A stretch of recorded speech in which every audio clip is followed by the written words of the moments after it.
Bom dia a todos. Uma satisfação muito grande estar com os senhores aqui. Muito obrigado pela oportunidade.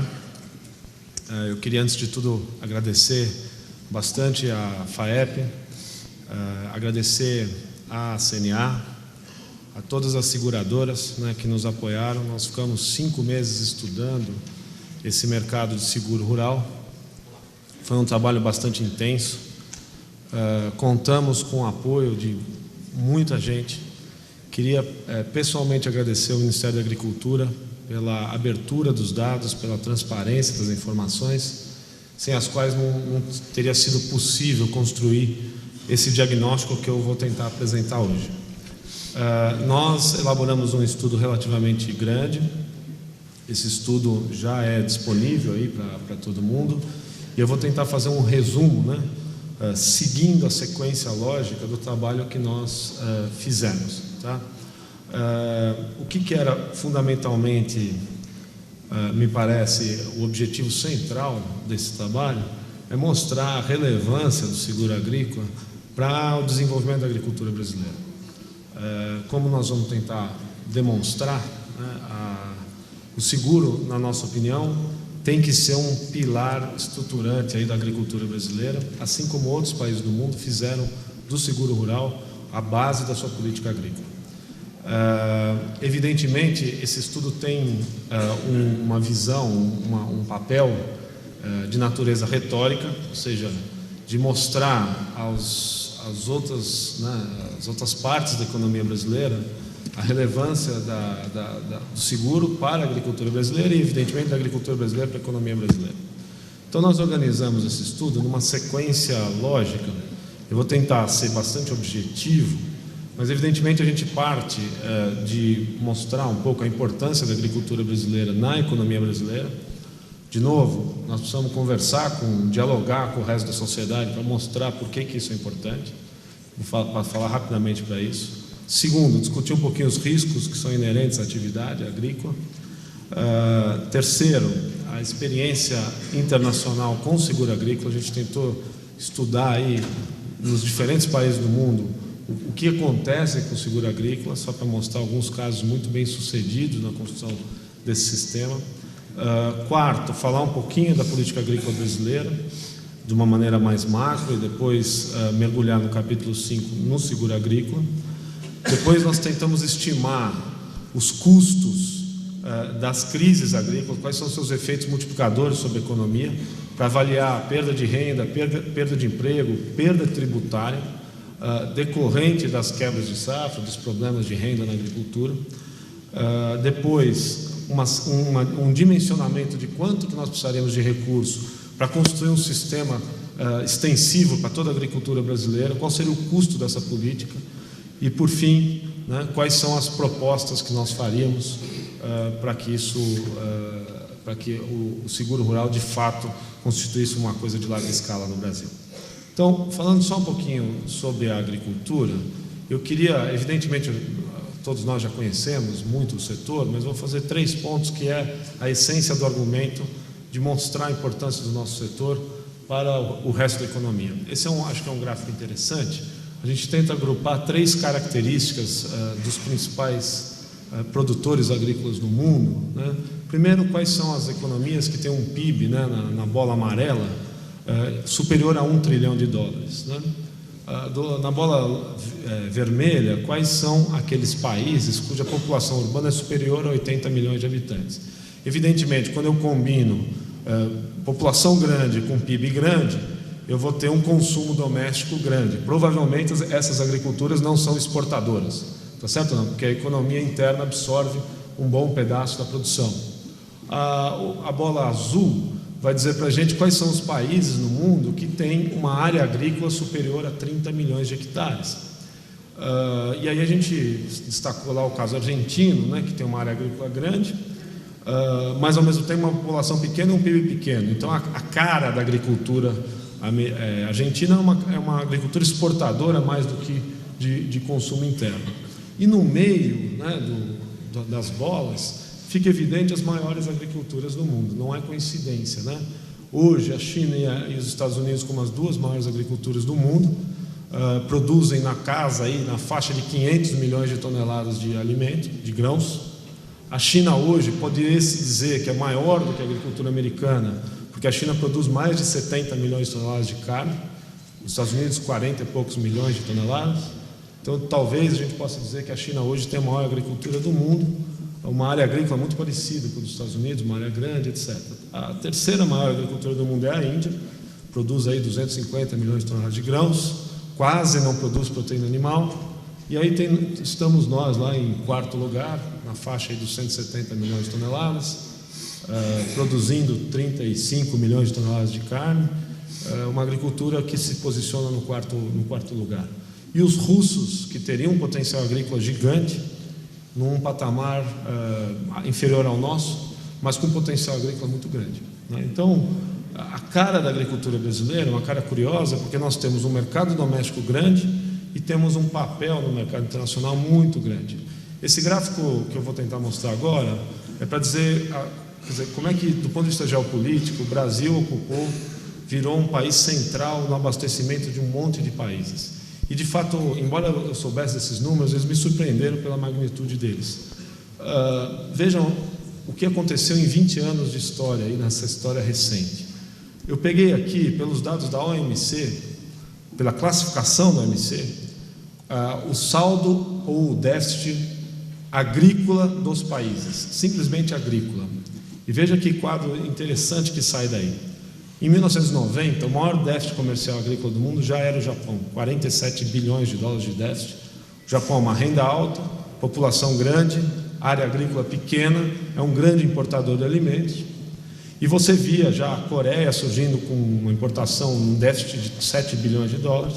Você tinha a Europa deficitária em 30 bilhões e os árabes com 6 bilhões de déficit. Naquela ocasião, a China tinha um superávit de 2 bilhões de dólares de alimentos, era exportadora até de suínos, por incrível que pareça. Tailândia, Indonésia, na faixa de 2, 5. Estados Unidos, o maior exportador do mundo, saldo comercial de 19 bilhões. Brasil e Argentina, 7 cada um. Veja o que aconteceu 20 anos depois com o crescimento econômico da Ásia, com o boom das commodities. Você sai do Japão, assumiu em 2010 um déficit de 67 bilhões de dólares. A China, 57 bilhões de dólares. Provavelmente ano passado foi um déficit que passou dos 60 a 65 bilhões. A Coreia do Sul, 17 bilhões de dólares. Dois grandes exportadores na Ásia. A gente sempre imagina que a Austrália é o grande exportador, mas aí salta a Tailândia e a Indonésia. Déficit grande no Oriente Médio, déficit na Europa, e os grandes superávites do mundo estão concentrados nas Américas.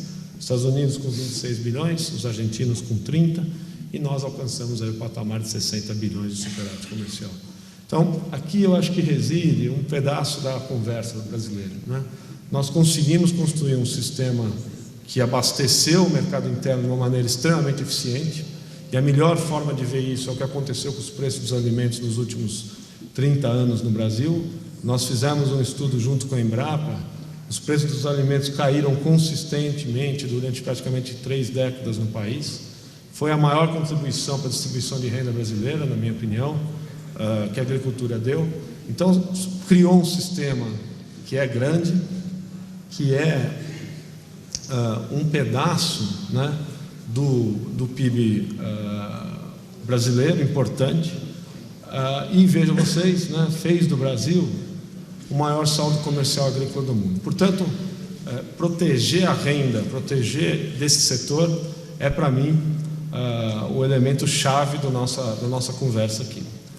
Pois bem, dito isso, situada a importância da agricultura brasileira, seja para a economia brasileira, seja para a estabilidade aí internacional hoje, vamos discutir um pouquinho, e aqui eu acho que está o coração do problema do seguro rural, que eu queria colocar, sobre, primeiro, quais são os riscos inerentes à atividade agrícola, todos nós conhecemos, né? Eu acho que se a gente tivesse que elencar quais são os riscos pelos quais a agricultura está submetida, primeiro, isso não é uma exclusividade brasileira da agricultura, é uma exclusividade de qualquer atividade. Qualquer atividade está submetida a um risco de variação no preço dos seus produtos, da sua receita. Qualquer atividade está sujeita à variação nos riscos dos seus insumos. Por fim, e aí, o terceiro ponto importante, e aí é muito mais forte no caso agrícola do que no caso industrial, as atividades também são submetidas a riscos de produtividade. Não é uma exclusividade agrícola, mas é óbvio para a agricultura. Ontem a gente estava discutindo, quem produz energia elétrica, se não chover, também diminui a produção. Se acaba a energia, a indústria também pode ter quebra de produtividade. Não é um fenômeno só da agricultura, mas é um fenômeno típico da agricultura, ter um risco de produtividade relativamente alto. Tivemos aqui uma exposição à importância dos riscos sanitários. No caso da agricultura, essa importância é enorme, né? É importante dizer, né, a humanidade se apoiou basicamente em poucos alimentos, né, a diversidade de alimentação é muito baixa, e a diversidade genética é cada vez mais baixa. As mesmas genéticas de suínos, de aves, etc., estão espalhadas no mundo todo. Portanto, o risco sanitário é um risco extremamente elevado em qualquer lugar do mundo, né? Isso é uma característica também da agricultura. A diversidade desse risco diminuiu nos últimos anos. Nós estamos cada vez mais com genética semelhante, portanto, esse é um risco que precisa ser monitorado, e daí a grandeza aí de construir uma agência no Paraná para cuidar disso. Existem os riscos cambiais, evidentemente. Eu estou falando de commodity. Se eu estou falando de commodity, eu tenho flutuação no câmbio, isso traz risco para dentro do negócio. Na medida que a agricultura brasileira se internacionalizou, como nós mostramos, se transformou no maior exportador, o maior saldo comercial agrícola do mundo, tanto maior é essa influência do câmbio sobre a renda do agricultor brasileiro, e esse é um risco adicional que nós trouxemos para o negócio. Por fim, existem os riscos institucionais, né? Nós estamos vendo aí a questão ambiental, nós temos uma série de mudanças institucionais que acabam afetando o risco dos negócios. Pois bem, como é que eu reduzo esses riscos? Quais são as ferramentas que a agricultura no mundo todo construiu para reduzir esses riscos? Existem diversas ferramentas, mas é nesse contexto que o seguro agrícola se enquadra à perfeição como talvez o principal elemento, né, para mitigar esses riscos. No trabalho, nós fizemos um estudo bastante detalhado do que a gente consegue medir de risco de produtividade no Brasil. Esse é um gráfico um pouco técnico, eu resolvi mantê-lo, mas eu queria mostrar a concentração de risco que existe no sul do Brasil, especialmente risco de produtividade. O que nós fizemos, né? Nós temos desde 1990 a produtividade por hectare de todas as culturas. Então nós pegamos, nesse caso aqui, o desvio, medimos a variância da produtividade de soja em cada município do Brasil. Uma boa medida de risco é eu pegar o quanto varia a produtividade nos anos. E com isso nós tiramos a raiz quadrada da variância, a gente tem o desvio padrão da produtividade. Fica evidente no mapa que a gente está olhando como o oeste do Paraná, Rio Grande do Sul, etc., tem um nível de risco muito mais elevado. O risco de quebra de safra é muito concentrado no sul do Brasil, é muito concentrado no Mato Grosso do Sul, e vejam vocês, né, que é extremamente baixo no Cerrado brasileiro, especialmente no Mato Grosso. O desvio de produtividade no Mato Grosso ele é muito baixo e, portanto, em tese, sob a ótica dos componentes de risco da agricultura, especialmente o sul do Brasil, está submetido a um risco de quebra de safra extremamente alto. Para mostrar isso de uma outra maneira, se eu pegar o desvio padrão, né, entre as regiões, onde é que os desvios de produtividade se concentram, fica evidente a questão do oeste do Paraná, do Rio Grande do Sul, Santa Catarina e sul do Mato Grosso do Sul, como provavelmente as regiões de maior risco de quebra de safra que existe no Brasil. E, novamente, a melhor região se situando no Cerrado, especialmente o Mato Grosso, do ponto de vista de quebra de safra. Entretanto, agora, como esse é um estudo de abrangência nacional, em que pese o fato do risco de produtividade ser baixo no Cerrado, pelas razões que a Priscila estava mostrando, como o custo logístico é muito alto até o Cerrado, evidentemente as margens de rentabilidade caem, porque eu tenho que descontar o frete na minha receita e acrescer o frete nos meus custos, o que faz as margens do pessoal do Cerrado ser muito menores do que do sul do Brasil por essa questão logística. Portanto, se eu considerar as variâncias de preço, elas afetam mais o Cerrado do que o Paraná relativamente. Então, se nós olharmos uma matriz de risco no Brasil, nós vamos pintar o Brasil todo de vermelho por razões diferentes. Nós vamos provavelmente pintar de vermelho no sul, porque o risco de produtividade é mais alto, embora eu tenha margens melhores para a logística. De outra parte, eu desconto mais do cerrado a questão logística. Então, se você olhar sobre a ótica da agricultura como um todo, nós temos um risco de renda que não é trivial no Brasil. O mecanismo de seguro, então, ele tem esse papel central de tentar reduzir essa variância de renda e dar mais estabilidade à agricultura. A pergunta, e aqui eu trago a variância nos preços dos grãos, que aumentou nos últimos anos. Há um problema de oferta de alimentos no mundo, há uma contaminação dos mercados agrícolas pelos mercados financeiros. Isso tem trazido uma variância de preços muito alta nos mercados internacionais em dólar. E eu quero fazer um alerta aqui, que me parece que nós vamos ver essa variância ampliar para o Brasil. Até recentemente, a taxa de câmbio no Brasil é um câmbio razoavelmente flexível. E nós vimos nas últimas 4 safras acontecer um fenômeno que toda vez que o preço subia em dólar da commodity, o real se valorizava. Então, relativamente, o preço das nossas commodities em reais, ele ficou mais estável do que o resto do mundo. A variância em dólar foi maior do que a variância em reais, porque a taxa de câmbio andou sempre na contramão dos preços internacionais. Agora, nós estamos num regime de câmbio mais fixo. Portanto, a variância dos preços em dólar vai acabar contaminando os preços em reais. Estamos agora num ciclo de alta dos grãos excelente, péssimo para a produção de carnes, para a suinocultura, um desafio gigante, mas nós vamos ver esses movimentos de altos e baixos aparecerem nos próximos anos, e com isso o risco é bastante elevado.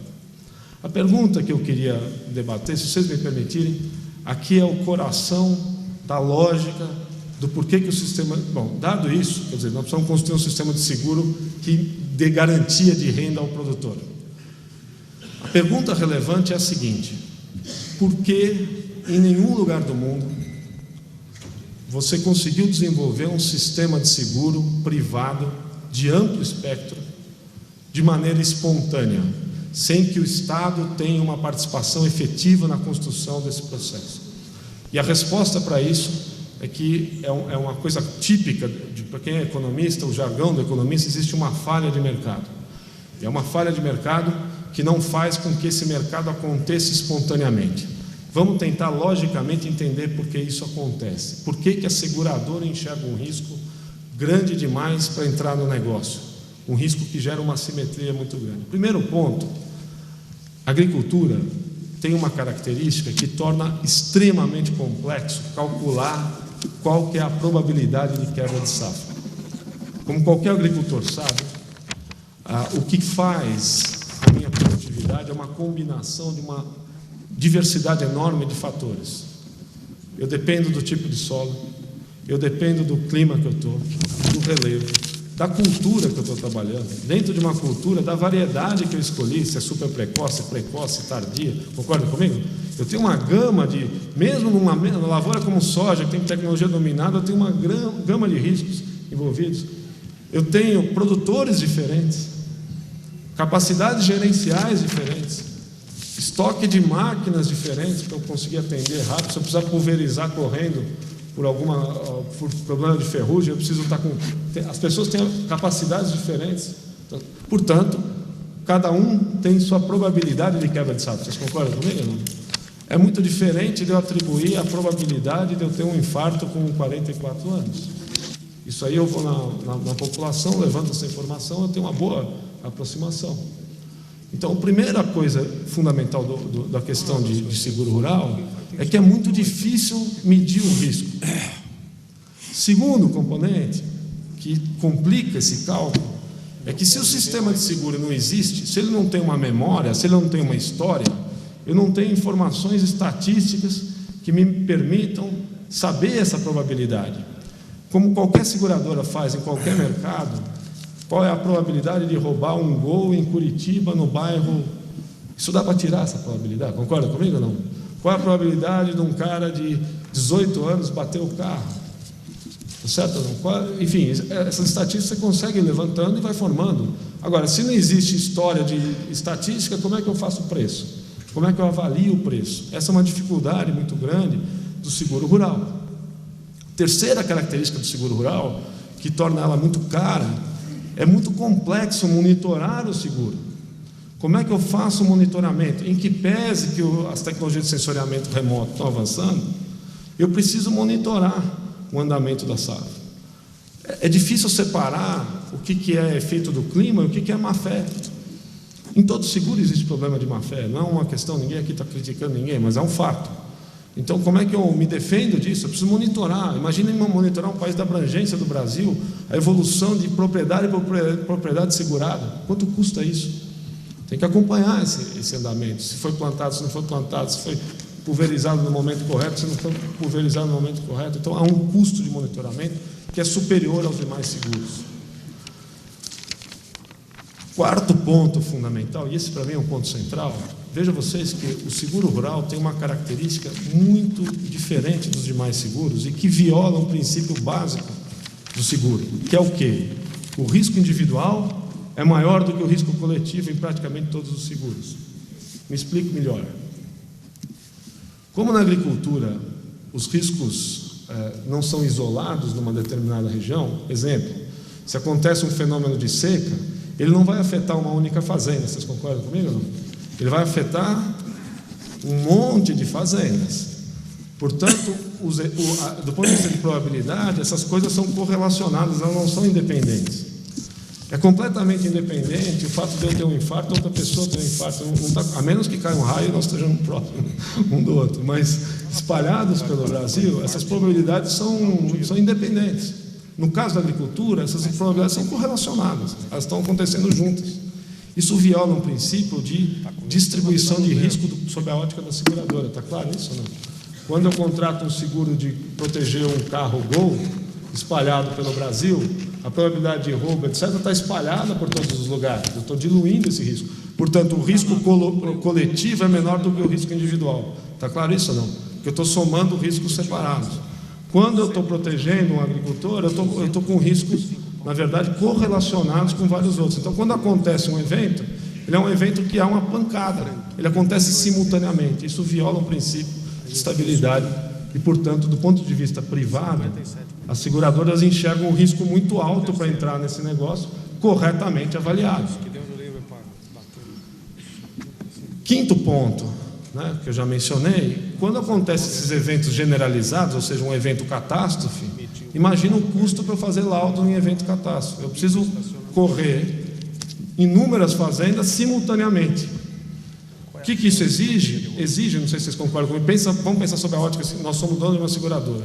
Acontece um evento desse, eu tenho que correr para o campo para atender um monte de laudo, eu tenho que sempre ter uma estrutura de custo fixo grande o suficiente para fazer isso a tempo. Concorda comigo ou não?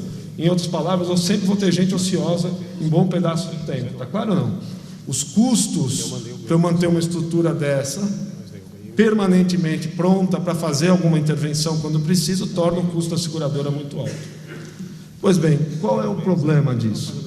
Quando eu somo todos esses efeitos, a seguradora enxerga um risco no negócio muito alto e, portanto, quando ela vai fazer a precificação dela, vai ficar um custo alto, bastante alto.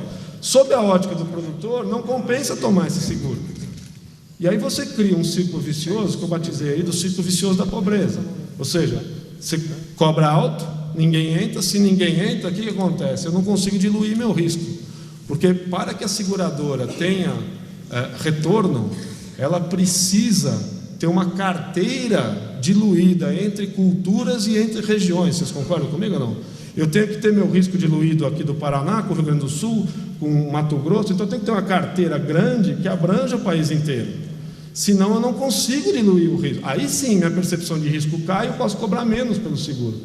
Então você fica preso num equilíbrio que é o seguinte: como é muito caro, ninguém entra no seguro. Se ninguém entra, você não cria carteira. Se não cria carteira, ninguém entra. Então você fica preso num ciclo vicioso de pobreza. E por que isso é ruim? Porque veja como isso é importante.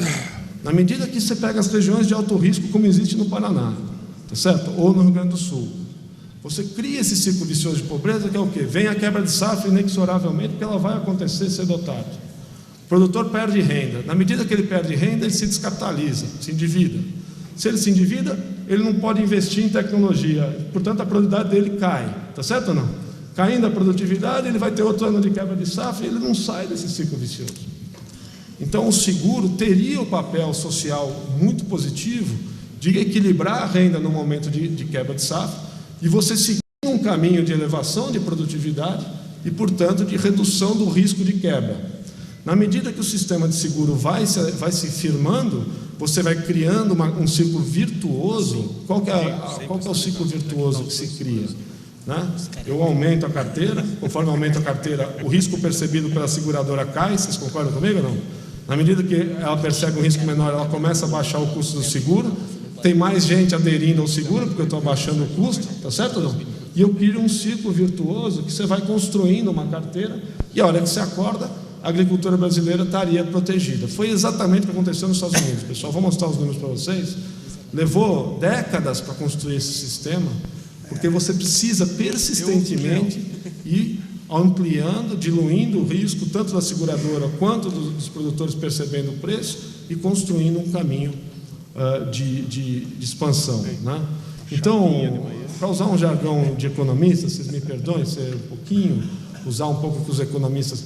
E aqui é um ponto fundamental, mesmo os economistas liberais ou os mais heterodoxos têm que concordar com a falha de mercado que surge.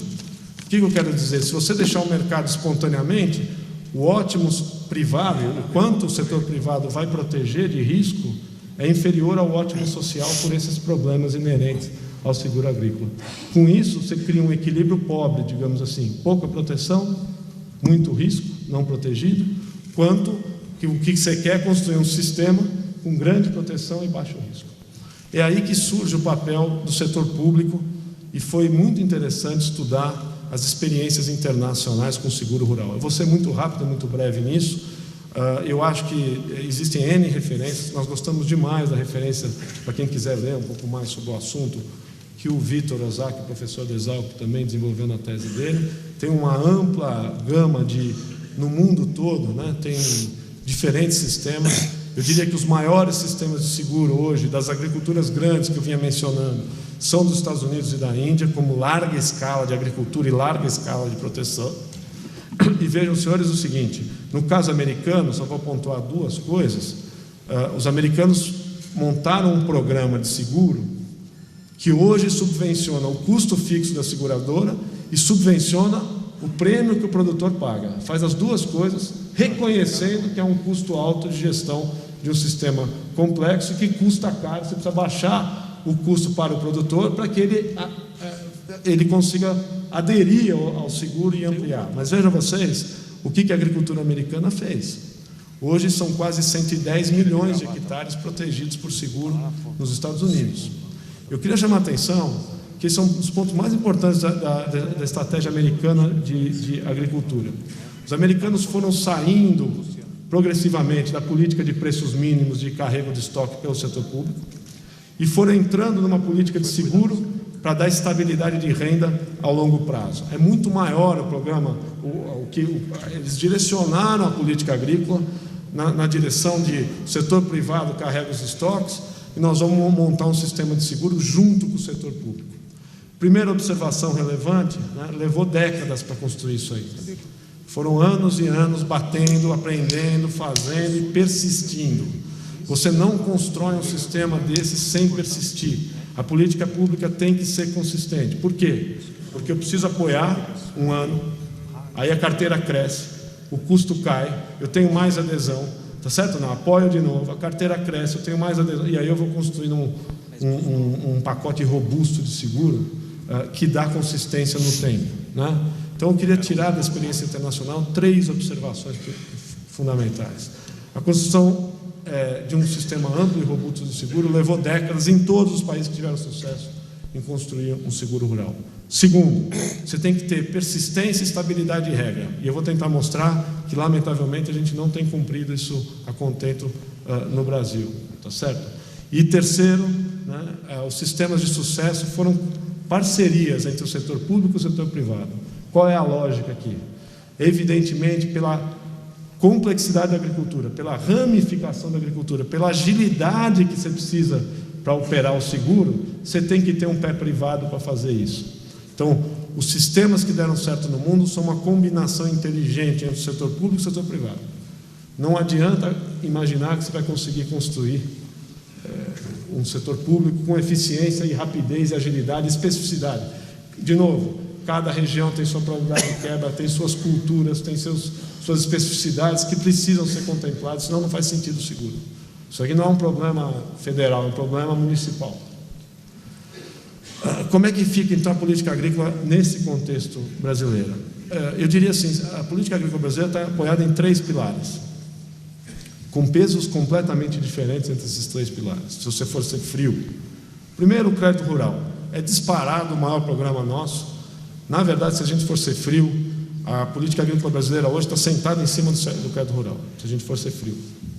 Os volumes, vocês viram, são 115 bilhões, são volumes expressivos, são taxas de juros baixas, etc. E é isso que nos últimos anos nós construímos e mantivemos. Vou mostrar um pouquinho os números. Depois, nós construímos uma política de apoio à comercialização. Tem aí N tipos, os PEPs, os PEPs, todos os leilões, carrego de estoque, preços mínimos, coisa que a gente trouxe lá dos anos 70, veio diminuindo de tamanho. É uma coisa relativamente modesta se comparado ao nosso passado e se comparado aos outros países do mundo, mas existe. E a terceira perna, que eu acho que está começando a aumentar, é o seguro rural. Essas 3 pernas são muito desequilibradas. Na minha opinião, um peso muito grande no crédito, um peso que precisa aumentar no apoio à comercialização. Veja o caso de suínos que nós estamos vivendo hoje. A intervenção tem que ser rápida, deveria já ter acontecido, na minha opinião, numa agilidade, porque realmente o problema é sério e precisa de uma intervenção rápida. Nós precisamos construir ferramentas para que isso seja mais ágil, né? E, por fim, uma terceira categoria, uma gestão de risco que é pequena. Nós vamos mostrar um pouco os números. Ela é modesta, relativamente às outras pouquinho, né, só dos números, o crédito rural e o PIB da agricultura. É evidente que o crédito rural, que veio caindo nos anos 80, 90, retomou nos anos 2000, felizmente, isso aí é muito bem-vindo, acompanhando o crescimento do PIB da agricultura. Então, o crédito rural como uma política relevante de crescimento. Um país que a área plantada praticamente cresce muito modestamente. Vamos voltar a crescer essa safra por causa da soja, que explodiu de preço, vai aumentar, etc.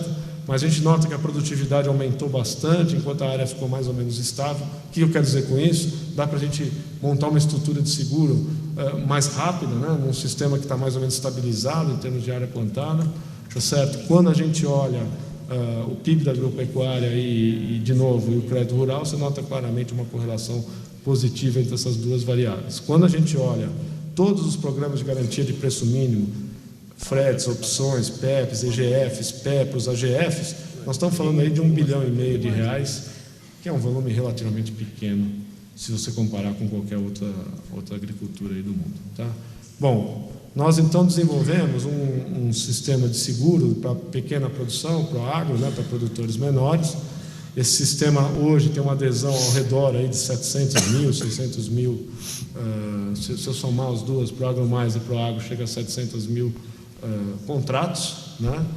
No universo de produtores de 4,5 milhões, alguma coisa assim. Ninguém tem esse número exato, mas dá uma dimensão mais ou menos em termos de números de contratos do sistema Proagro. Do Proagro, o grosso do enquadramento é milho, soja, né, como grãos, depois café, trigo, mandioca, mas enfim, está concentrado fundamentalmente em grãos, milho e soja. Como é que fica então a questão do seguro agrícola nesse contexto da política agrícola brasileira? Se a gente olhar um pouquinho para os números, né, nós estamos notando que o investimento feito, né, em garantias, em subvenção, ele está montando aí 200 e poucos milhões de reais. Vimos hoje um anúncio de ir para 400 milhões de reais. Notem, né, que o montante segurado, alguma coisa perto de 7 bilhões de reais, tá?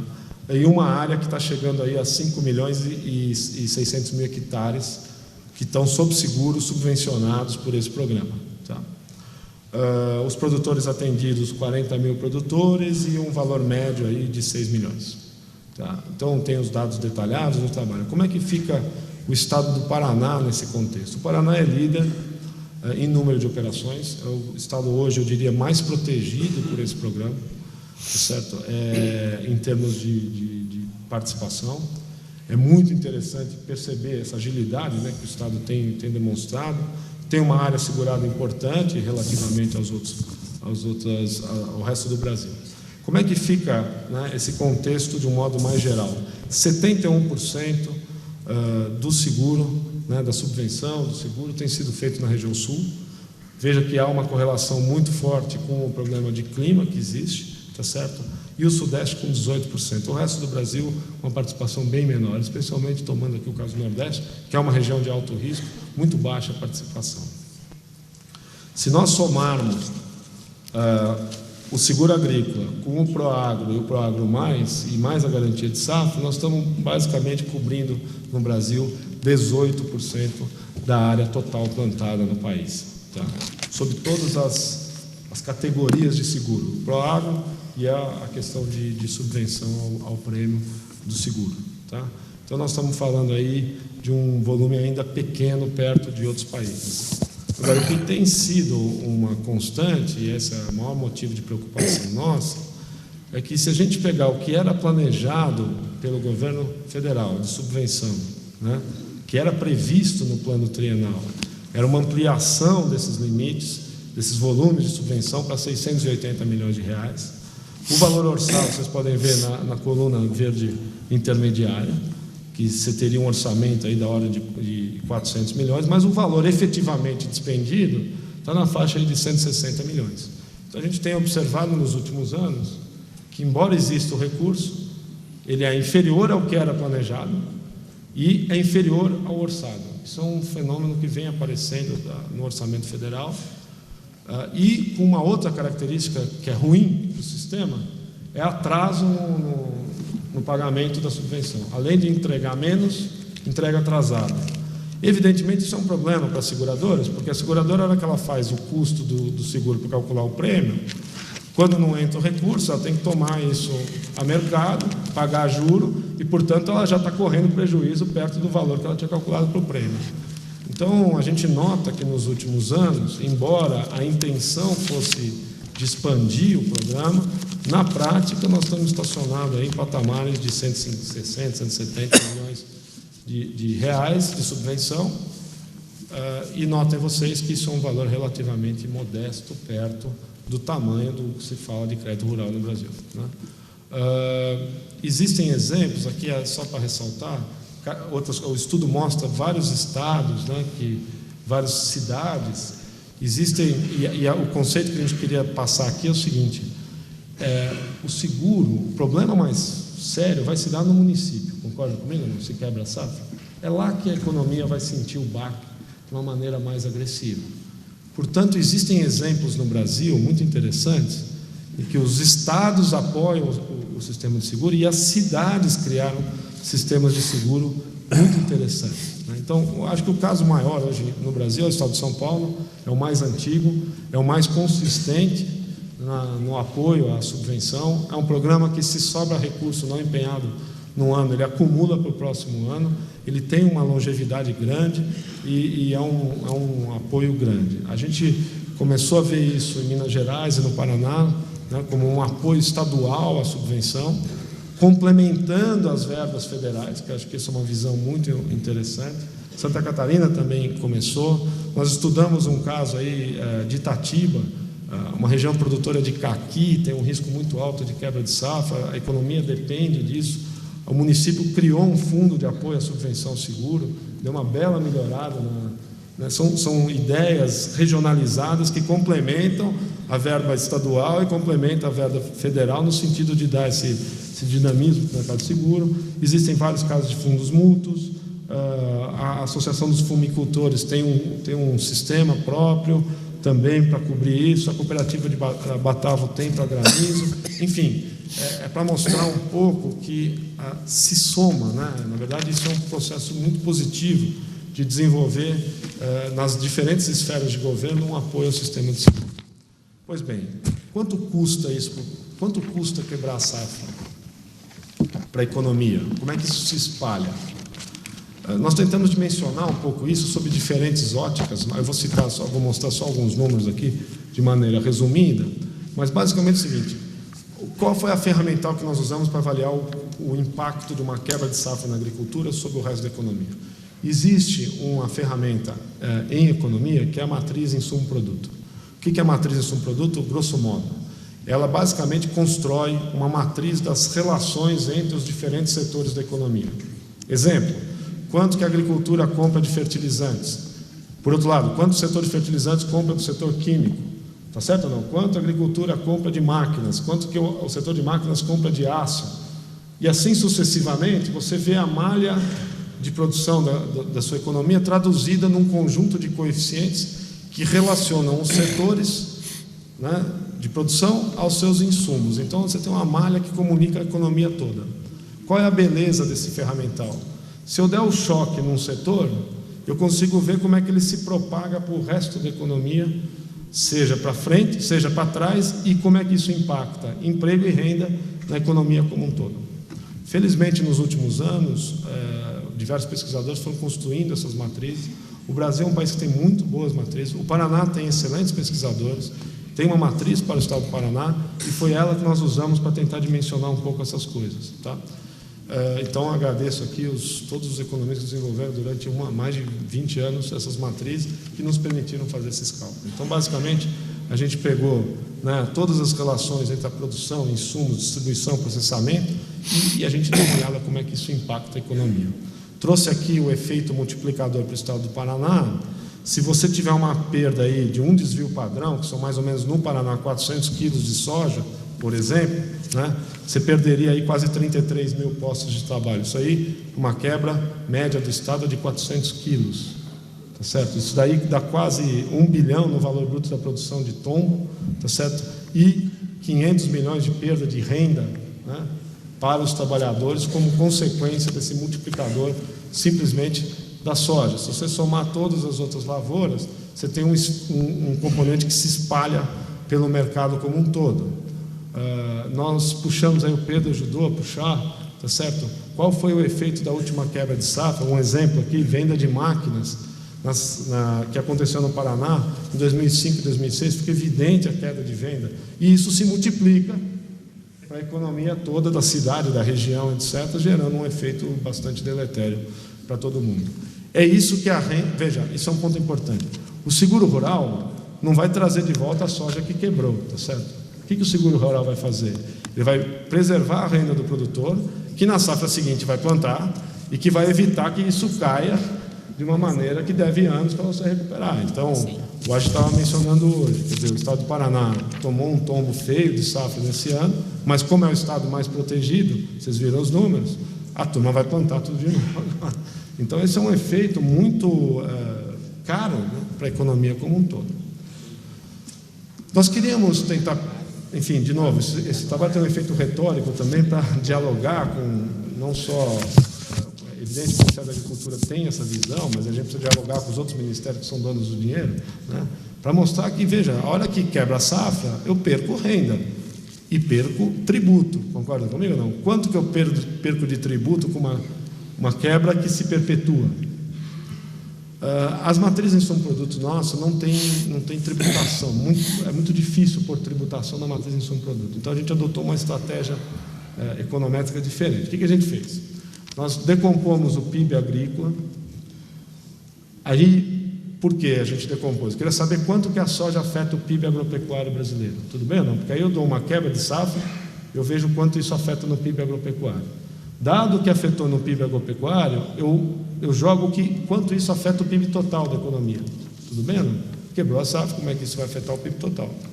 Dado, aí nós estimamos a elasticidade da arrecadação com o PIB.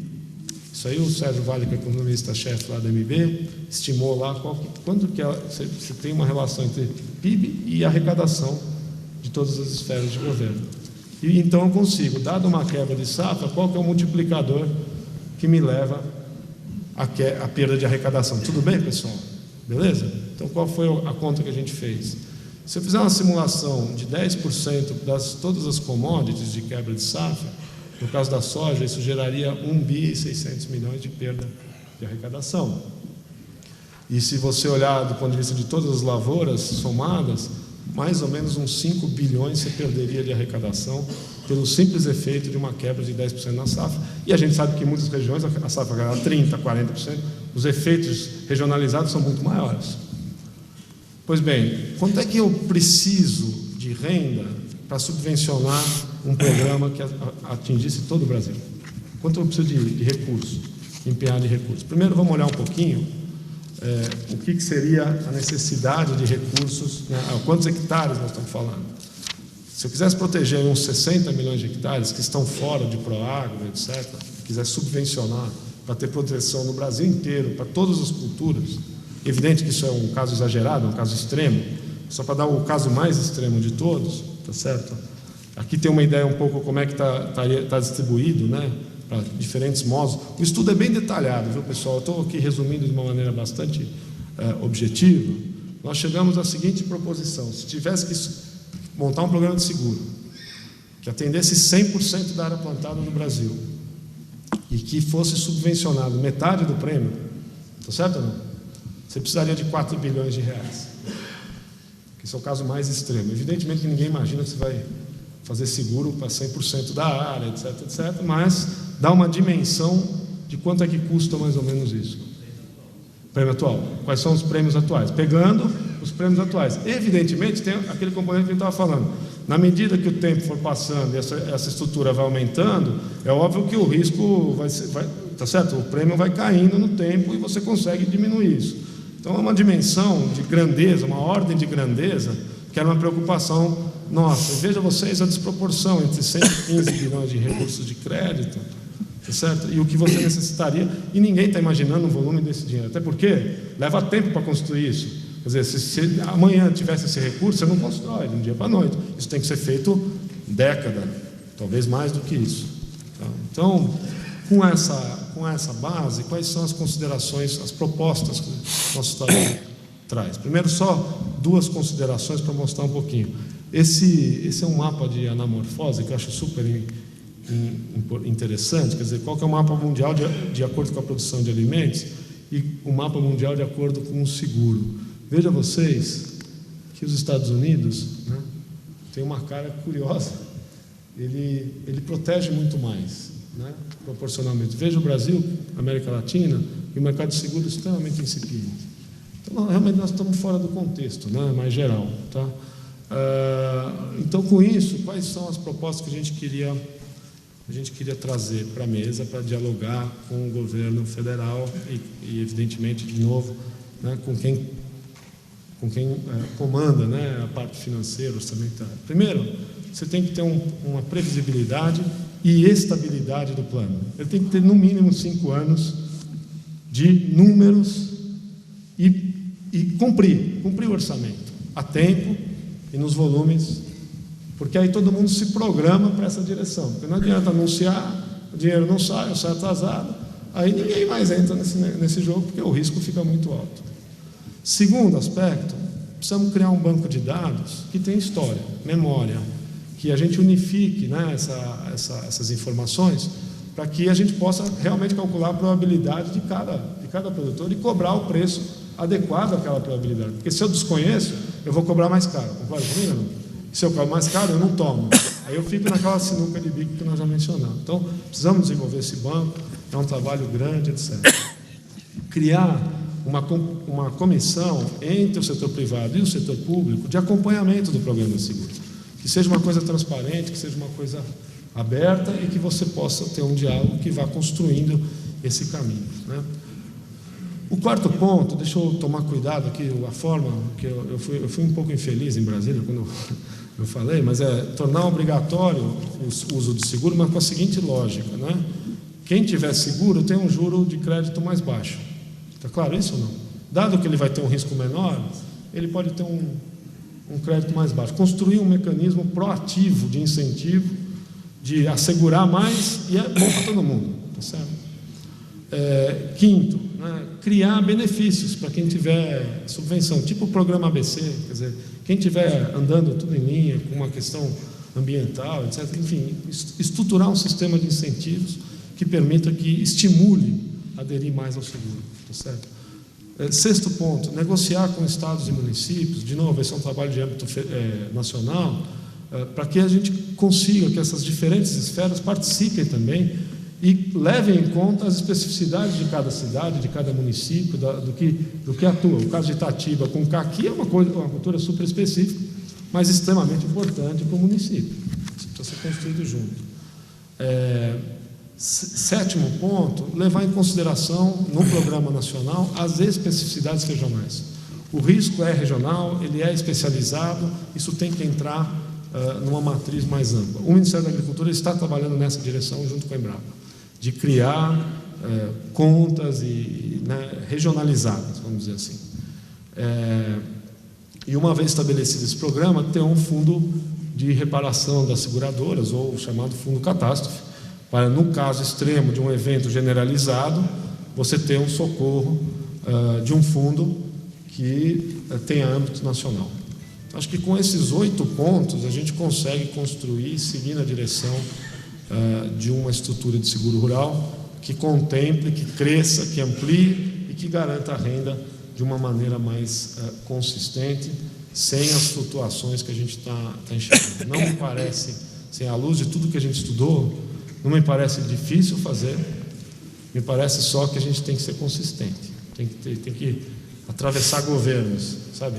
Tem que ser uma coisa que você crie, vai ampliando, vai construindo, o sistema vai reduzindo os riscos e vai ampliando naturalmente para chegar no caminho dos Estados Unidos.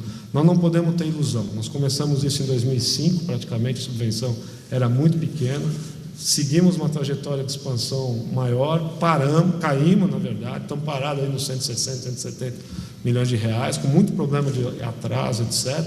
Então, o começo foi na direção correta, mas o avião já deu uma sentida. E não podemos ter ilusão. Tá? É um programa de décadas. Tá? Para pegar o Brasil inteiro, levou 30 anos nos Estados Unidos e a gente sabe como os americanos são consistentes na política deles.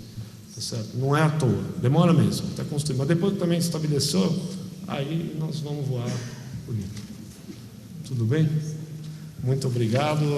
Eu estou à disposição para qualquer comentário, qualquer pergunta.